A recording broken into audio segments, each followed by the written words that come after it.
الحمد لله الذي خلق الإنسان وعلمه البيان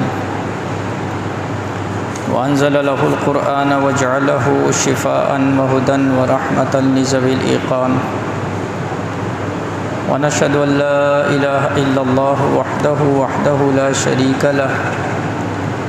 ونشهد أن سيدنا ومولانا محمدا عبده ورسوله أما بعد فأعوذ بالله من الشيطان الرجيم بسم الله الرحمن الرحيم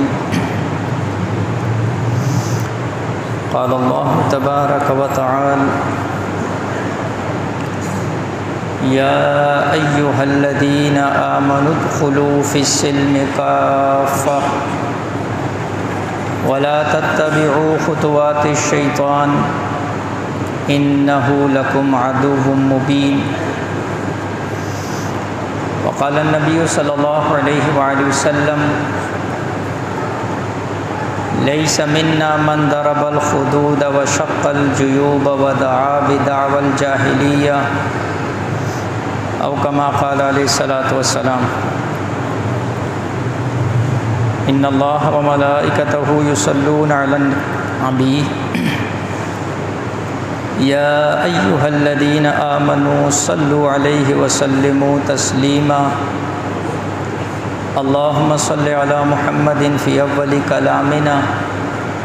اللهم صل على محمد في أوسط كلامنا اللهم صل على محمد في آخر كلامنا میرے دوستو بھائیو عزیزو، اسلامی سال 1448 اور محرم کا مہینہ شروع ہو چکا ہے۔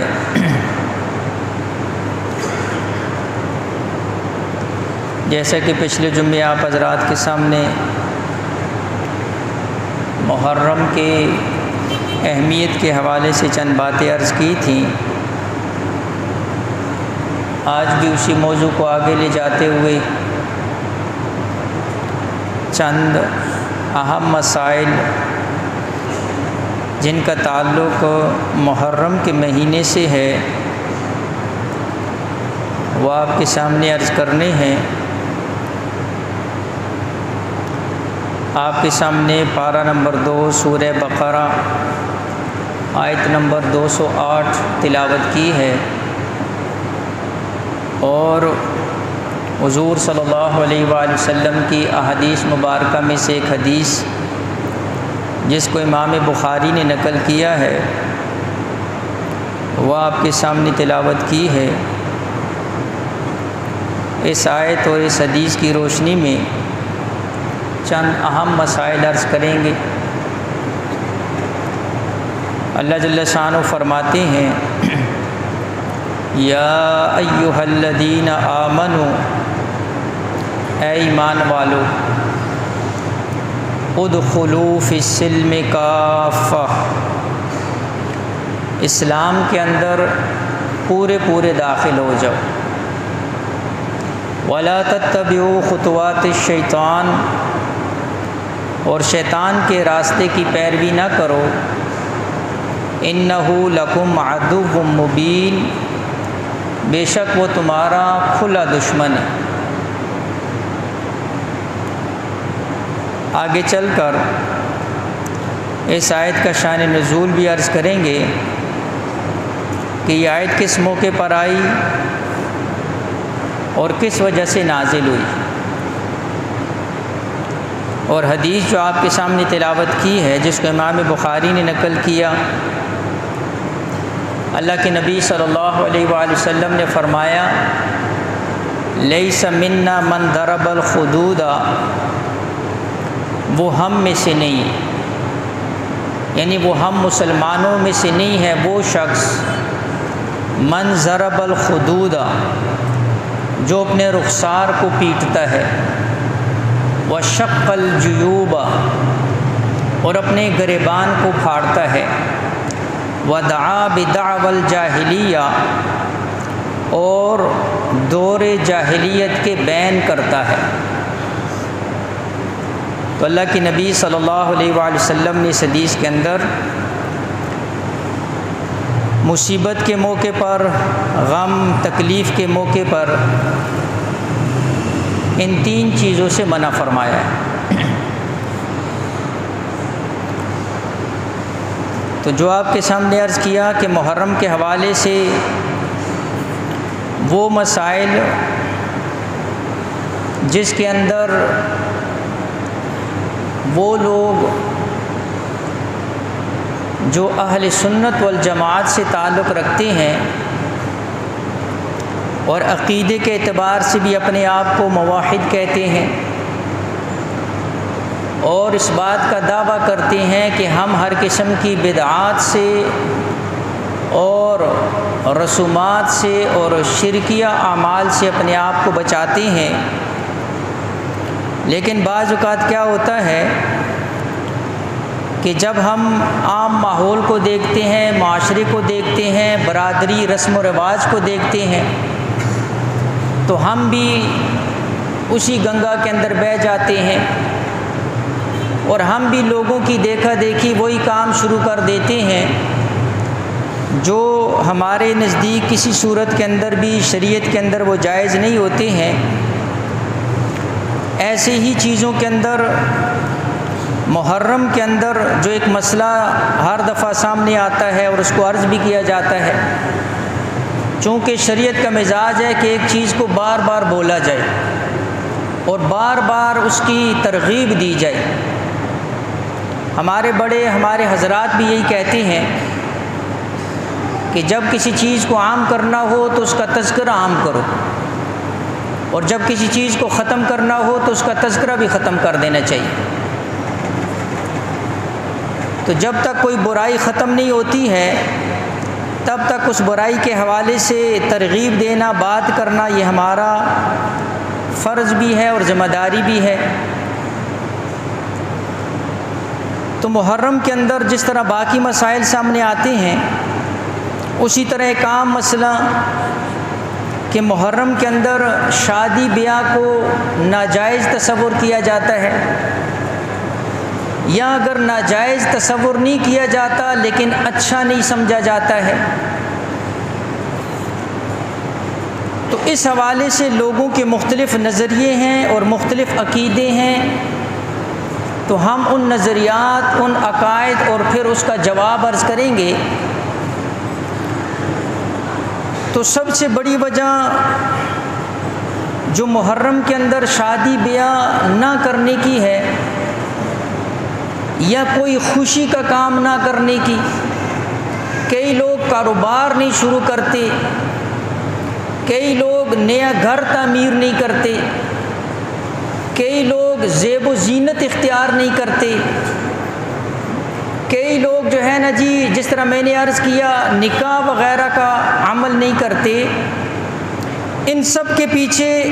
ایک بنیادی جو بات جو لوگوں سے کہی سنی اور دیکھا دیکھی کے اندر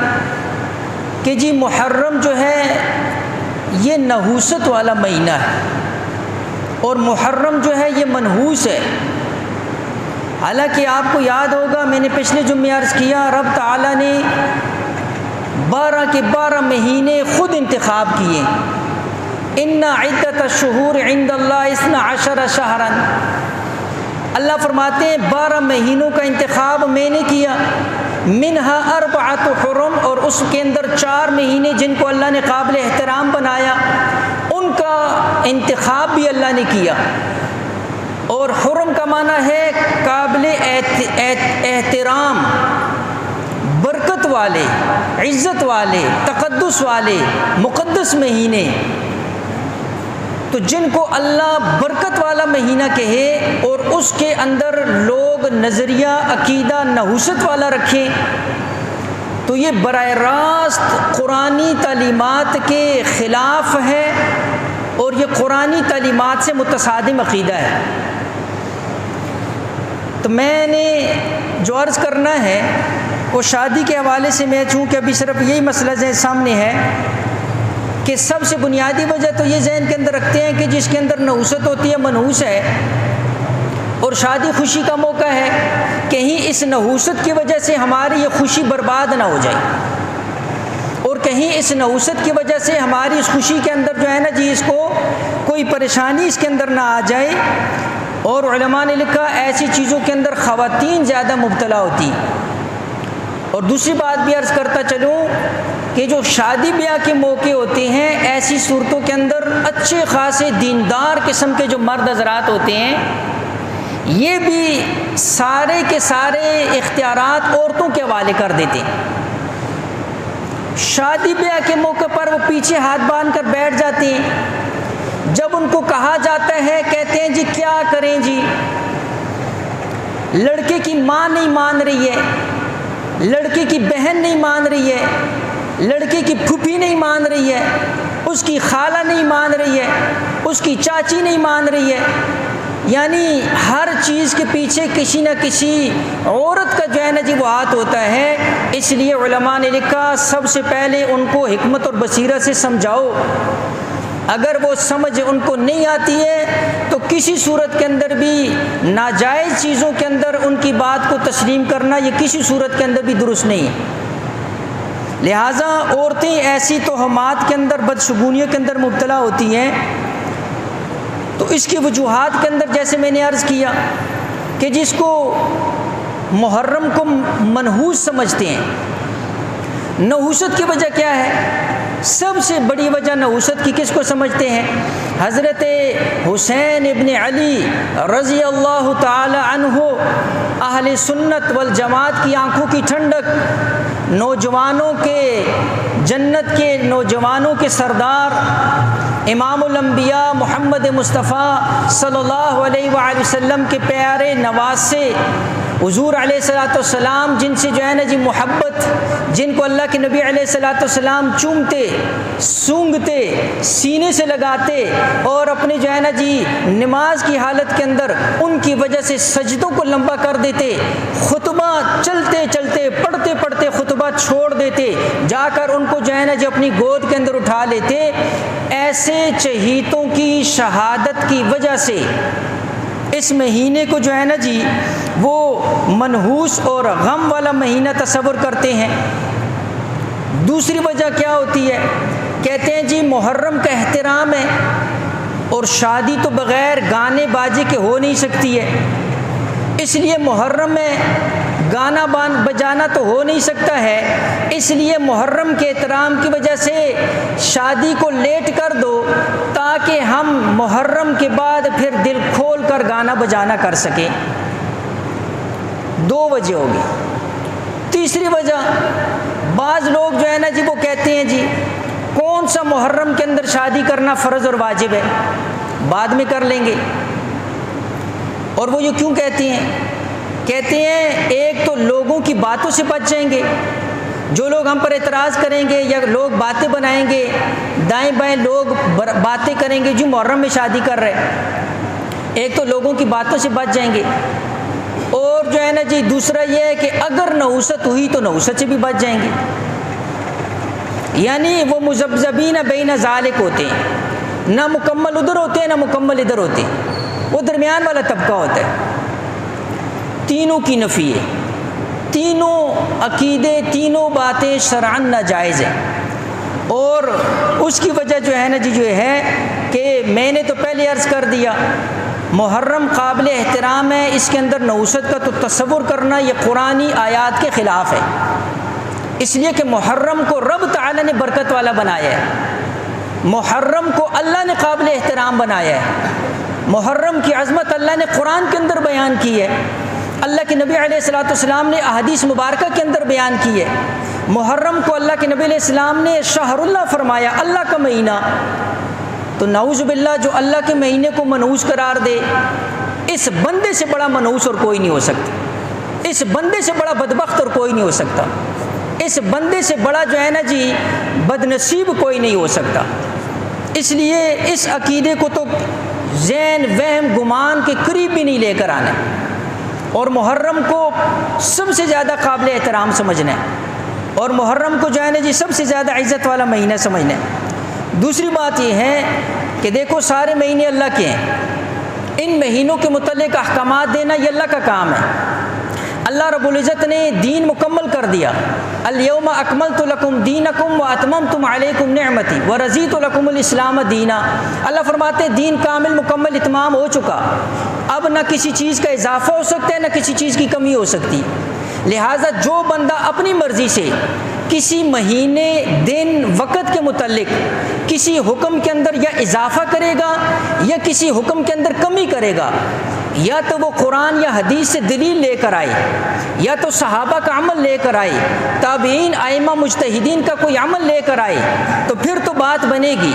لیکن اگر نہ ان کے پاس قرآن ہے، نہ حدیث ہے، نہ ائمہ مجتہدین کا کوئی عمل ہے، نہ ان کی طرف سے کوئی بات ہے، نہ کوئی دلیل اور ثبوت اور شرع ہے، تو پھر نہ کسی بات کے اندر آپ اضافہ کر سکتے ہیں، نہ کسی چیز کے اندر آپ کمی کر سکتے ہیں۔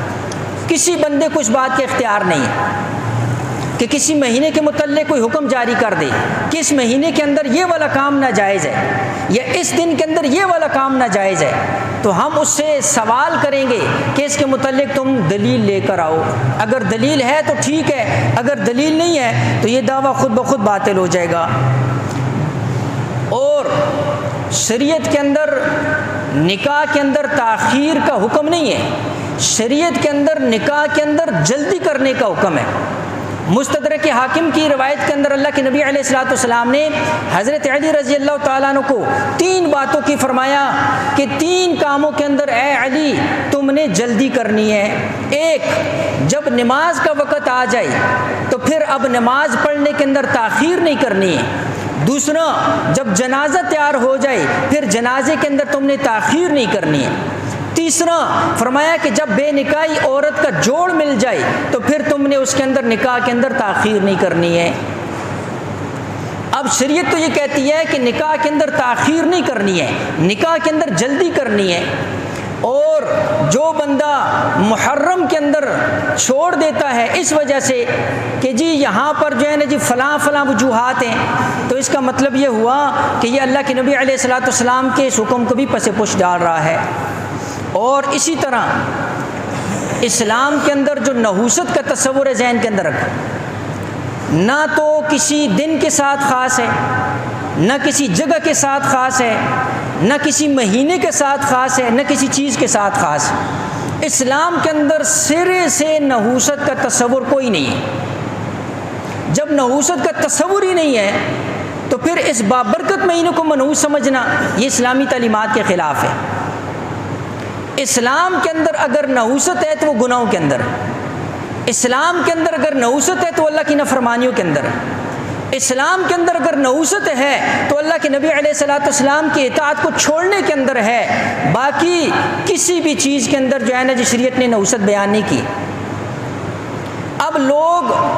محرم کے اندر شادی مؤخر کرتے ہیں کہ اس کے اندر ہم جو ہے نا جی گانا بجانا نہیں کر سکیں گے۔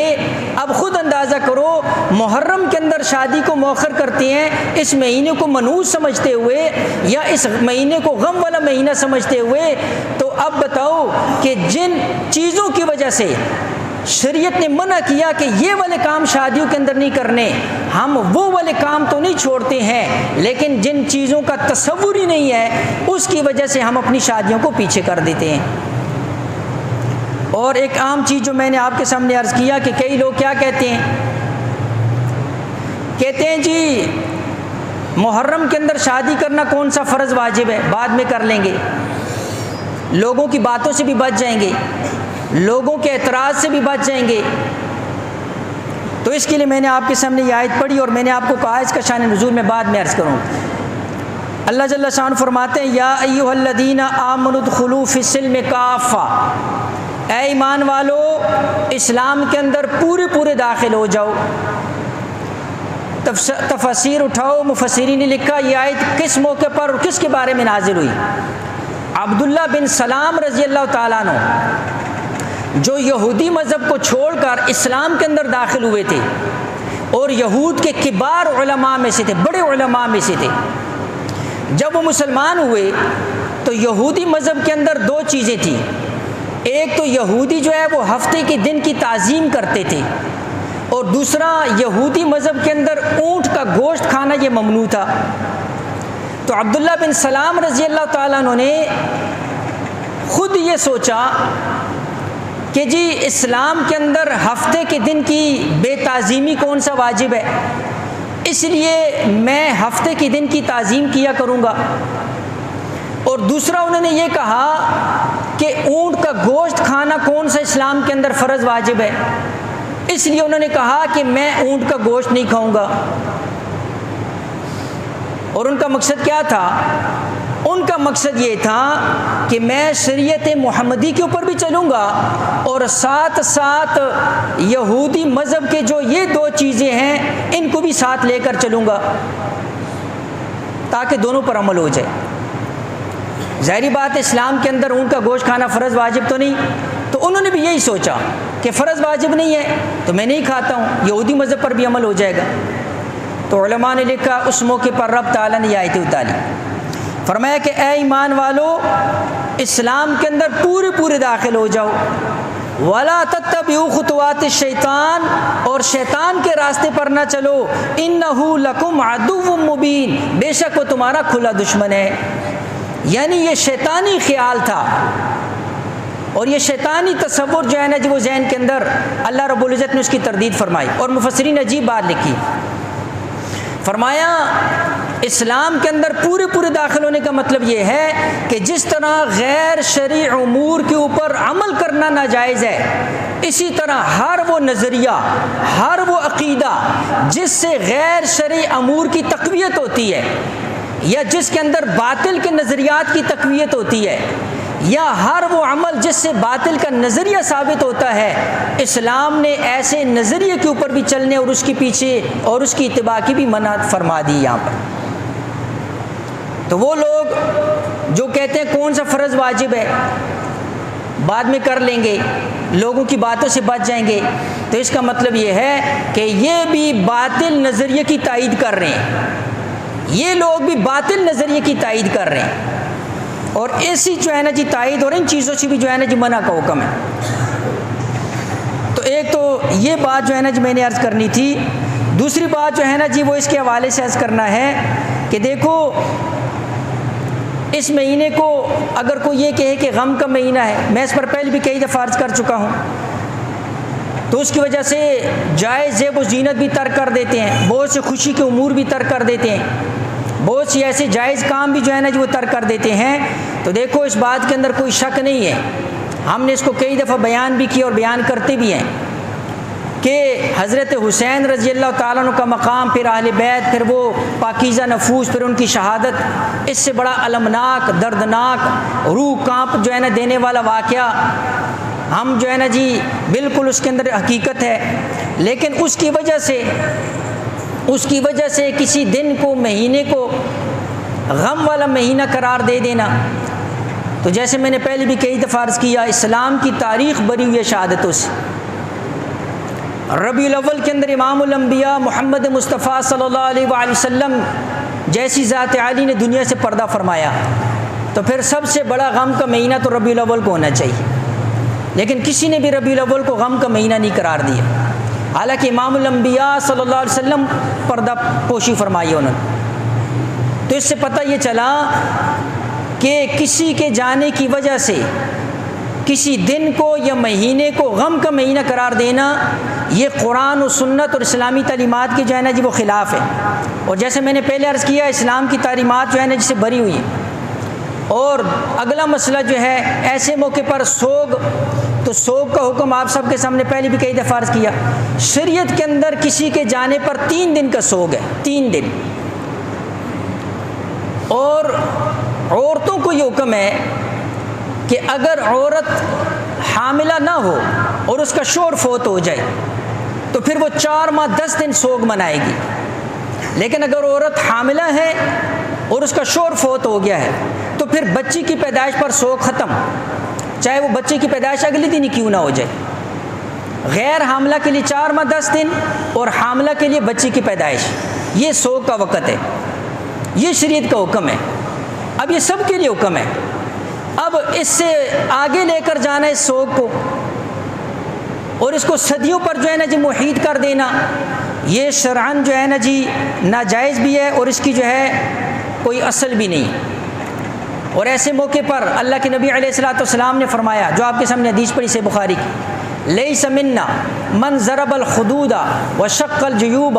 ودعا بدعوۃ الجاہلیہ، فرمایا کہ جو مصیبت کے وقت، غم کے وقت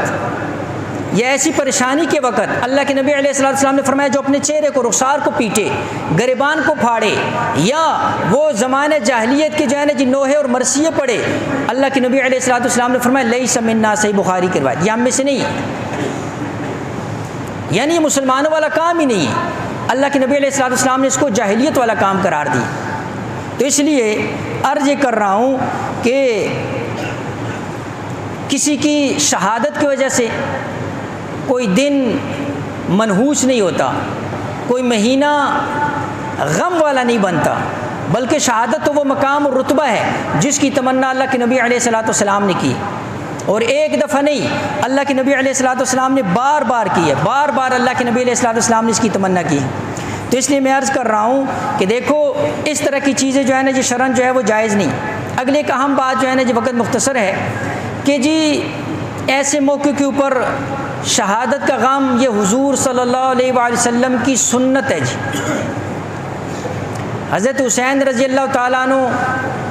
مصنف ابن ابی شیبہ کی روایت، حضرت علی رضی اللہ عنہ فرماتے ہیں، دخلت علی النبی، میں اللہ کے نبی علیہ الصلوۃ والسلام کے پاس حاضر ہوا، وعیناہ تفیضان، اللہ کے نبی علیہ الصلوۃ والسلام کی آنکھوں مبارک سے آنسو جاری تھے، اور فرمایا میں نے وجہ پوچھی، اللہ کے نبی علیہ الصلوۃ والسلام نے فرمایا قام من عند جبریل فاخبرنی ان الحسین یقتل بشط الفرات، اللہ کے نبی علیہ الصلوۃ والسلام نے فرمایا ابھی جبرائیل علیہ السلام میرے پاس آئے تھے اور مجھے یہ بات انہوں نے بتائی کہ حضرت حسین رضی اللہ تعالیٰ عنہ کو شہید کر دیا جائے گا، فلم املک عینی انفاذتا، فرمایا کہ میں اس بات کو سن کر اپنے اوپر قابو نہیں رکھ سکا، اور اللہ کے نبی علیہ الصلوۃ والسلام نے فرمایا میری آنکھوں سے آنسو جاری ہو گئے۔ اب یہ حدیث ہے، اس کی بنیاد پر غم منانے کو سنت کہہ دیا گیا ہے۔ تو یہ مسئلہ ذہن کے اندر رکھنا ہے کہ دیکھو اس حدیث کی بنیاد پر سوگ اور غم منانا سنت۔ تو سب سے پہلی بات جو بنیادی ذہن کے اندر رکھنی ہے کہ حدیث کے اندر جب کوئی بات آ جاتی ہے اللہ کے نبی علیہ الصلوۃ والسلام سے کوئی عمل، تو ہر عمل جو حدیث کے اندر اللہ کے نبی علیہ الصلوۃ والسلام سے آیا وہ سنت نہیں ہوتا ہے۔ سنت کی شرائط علماء نے لکھی ہے، سنت کی شرائط علماء نے لکھی ہے۔ حدیث اور سنت کے اندر علماء نے فرق لکھا ہے، ایک حدیث ہوتی ہے، ایک سنت ہوتی ہے۔ یہ بڑا تفصیلی موضوع ہے انشاءاللہ، ابھی پہلے بھی میں نے اس پر کئی دفعہ بات عرض کی، اس لیے ایک بات تو ذہن میں رکھو، حدیث تو یہ ہے اللہ کے نبی علیہ الصلوۃ والسلام کے آنسو نکلے ہیں، لیکن اس کو سنت قرار دینا یہ شریعت کے اوپر اضافہ ہے، اس لیے کہ دیکھو یہ حضور علیہ الصلوۃ والسلام کے اپنے نواسوں سے محبت وہ کسی سے ڈکی چھپی نہیں، میں نے پہلے اشارہ کر دیا، غایت محبت کی وجہ سے، طبعی محبت کی وجہ سے جب اللہ کے نبی علیہ الصلوۃ والسلام کو اپنے چہیتے نواسے کے بارے میں یہ بات پتہ چلی تو اس طبعی تقاضے اور غایت محبت کی وجہ سے آنکھوں سے آنسو کا آ جانا یہ شریعت کے اندر ناجائز نہیں ہے۔ اللہ کے نبی علیہ الصلوۃ والسلام نے اپنے بیٹے ابراہیم کی وفات پر آنکھوں سے آنسو نکلے ہیں۔ حضرت عمر رضی اللہ تعالیٰ نے جب عرض کیا اللہ کے نبی آپ تو ہمیں منع کرتے ہیں، حضور علیہ الصلوۃ والسلام نے فرمایا رونے سے منع نہیں ہے، رونا تو طبعی تقاضا ہے، یہ تو انسان کے اندر کی محبت ہے، لیکن ایسے موقع پر ناجائز الفاظ زبان سے نکارنا یا ایسے موقع پر حدود سے تجاوز کر دینا یہ شریعت کے اندر ناجائز ہے۔ رونے سے تو کسی نے بھی منع نہیں کیا، لہٰذا رونے سے منع نہیں ہے، لیکن ایک ہے رونا ٹھیک ہے اور ایک ہے غم منانا۔ رونا ثابت ہے لیکن اس حدیث سے غم منانا ثابت نہیں ہے، رونا ثابت ہے، اور اس کی وجہ بھی جو ہے نا جی وہ یہ ہے کہ دیکھو پہلے جیسے عرض کر دیا کہ اس کے بعد 50 سال تک صحابہ کرام رضوان اللہ علیہم اجمعین وہ زندہ رہے،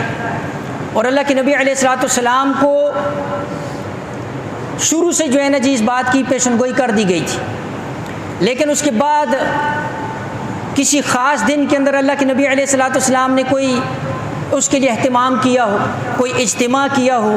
یا اس کے لیے جو ہے نا جی اس کے لیے کوئی غم یا سوگ کیا ہو، ایسا کہیں بھی جو ہے نا وہ ثابت نہیں۔ تو میں یہ اس لیے عرض کر رہا ہوں کہ کئی جو ہے نا ایسے لوگ جو ایسی چیزوں کو بنیاد بنا کر جو ہے نا وہ لوگوں کے ذہنوں کو خراب کرتے ہیں، تو اس حوالے سے جو ہے اور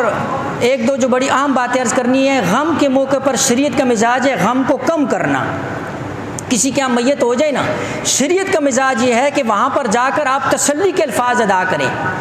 اس لیے ہر ایسا عمل، کئی لوگ کیا ہوتے ہیں میت والے گھر جاتے ہیں گھستے ہی رونا پیٹنا چلانا شروع کر دیتے ہیں،